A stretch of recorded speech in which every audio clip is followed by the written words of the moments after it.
Most people are foolishly thinking, oh, I can solve the problems of life on my own. I don't need any help. I can figure it out.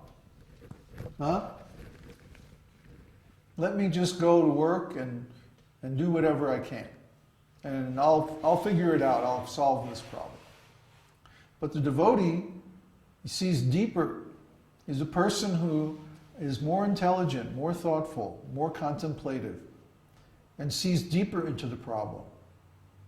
And realizes that, uh-oh, no, I can't solve this. I can't get out of this material world by myself. I can't even figure out who I am by myself. I need knowledge that comes from a higher source, higher intelligence, beyond human. Because human intelligence is only guesswork. I think this. My logic, my reason, my thought process comes up with this answer and that answer. And you see the people, even very intelligent people, will have one set of beliefs, or they'll come to one conclusion at one stage of their life, and at another time in their life, they have a completely different conclusion, maybe even totally opposite. And these are intelligent people. But because human intelligence is mostly guesswork, well, we'll get together some facts and some ideas, and then we'll see what other people think about this, and then we'll talk it over, and we'll come up with some kind of an idea. It's basically guesswork or speculation. And we see that people are addicted to the process of speculation, and they think that the search for the answer is the answer. And if you give them a conclusion, they can't accept it, especially if it's a transcendental conclusion. So in preaching or teaching or sharing this knowledge with others, you have to make sure that they're ready to hear. You have to, in other words, talk with them, question them, and make sure that they have a question that requires this knowledge to answer it. If they think, oh, I already have the knowledge, I can answer this question by myself, then you can preach to them all day and never get anywhere. Because they're not listening. They have no need. I knew at a very young age that not only I didn't have the answer, but the people around me didn't have it either. And my attitude, I guess they didn't like me very much because my attitude was, well, you don't know. You don't have the answer. You're suffering too. But why are you trying to tell me what I should do or what I should think? Because you don't know anything. I don't know anything either, but at least I know that I don't know. You don't even know that you don't know. That's how stupid you are. I guess I had a bad attitude. But really, in human life, nobody knows these answers because they come from a higher than human intelligence. Arjuna is lamenting. He's all upset. He's crying. He's a great hero, and he's crying, looking at this army because the people he's going to have to kill are his relations. They're his friends, his relatives, even his own guru. And just imagine what a terrible thing that would be. And he said, I can't figure this out. This is just too crazy. Krishna, you got to help me out here. And what's the first thing that Krishna said? Basically, you're lamenting because you're a fool. And you're a fool because you think that these people are going to die. Or you're afraid that you're going to die. Actually, nobody dies. Really, that's the first thing that Krishna said to Arjuna. The spirit soul is eternal. So, the essence of what you are and what all these people are cannot be killed because it's eternal. The soul is not killable. He who thinks that he kills or that other people are killed is not in knowledge and does not understand. Only he who knows that the soul is eternal, he understands. So that's the first thing that Krishna says to Arjuna. And that should be the first thing that we consider when we're facing any problem. But most people don't even know that they are a spirit soul. They think that they are the body. But until they understand that they are a soul, not that they have a soul. Some people say, like, my soul. Well, wait a minute. What about...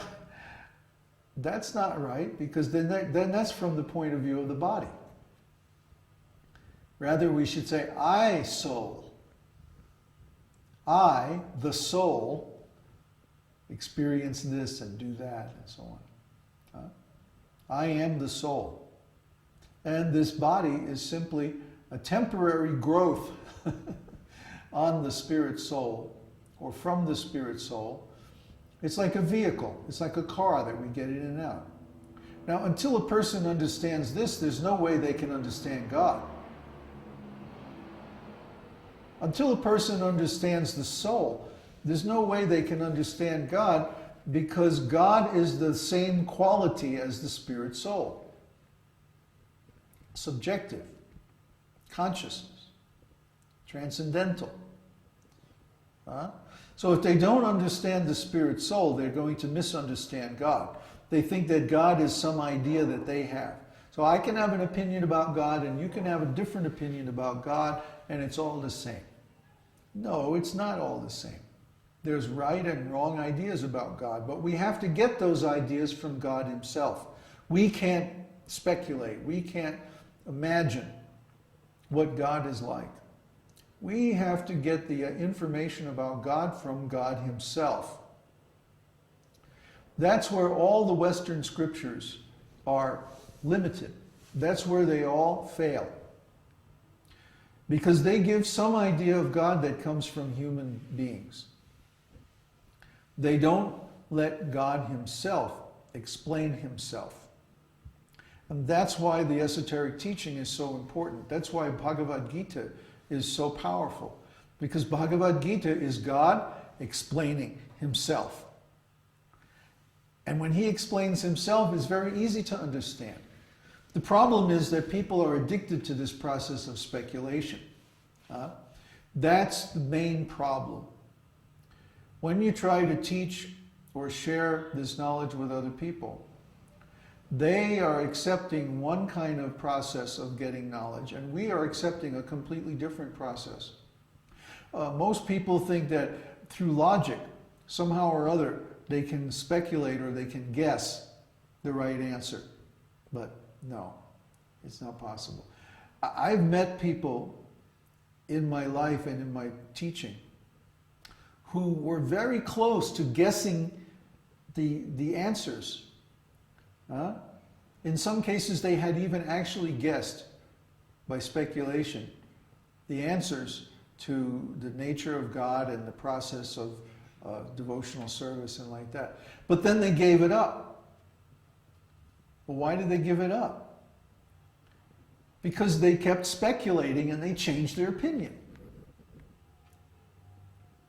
There was no way for them to tell that they had arrived at the right answer. It's very strange to see it. You'll be talking with somebody and they'll say, oh yeah, well I figured that out years ago. Well then why aren't you a devotee? Oh, because now I have a better idea. They kept speculating and they kept changing their opinion. They didn't know that what they were thinking was right, because nobody was there to tell them. Krishna wasn't there. They didn't have access to Bhagavad Gita. So Bhagavad Gita and the other scriptures are so important because they give us God's idea of himself. And after all, he knows himself better than anybody else. So when we hear from God, then we get the real truth. And then we also have a confirmation of our own explorations of the truth. And when we listen to God speak about himself, then he can explain everything very easily, very simply. We don't have to have a PhD in philosophy to understand. When Krishna says, Man mana bhava madbhakto, just think of me and worship me. Love me, offer your obeisances to me, then surely you will come to me. Right? So sophisticated people like to explain that, well, actually, it's not really Krishna exactly, but it's the unborn, unmanifest, impersonal, blah, blah, blah, blah, blah, blah. No, it's Krishna. It is Krishna. Personally, Krishna. That is who is God. So all these other scriptures, they don't talk about Krishna. They talk about the creator, they talk about the controller, they talk about all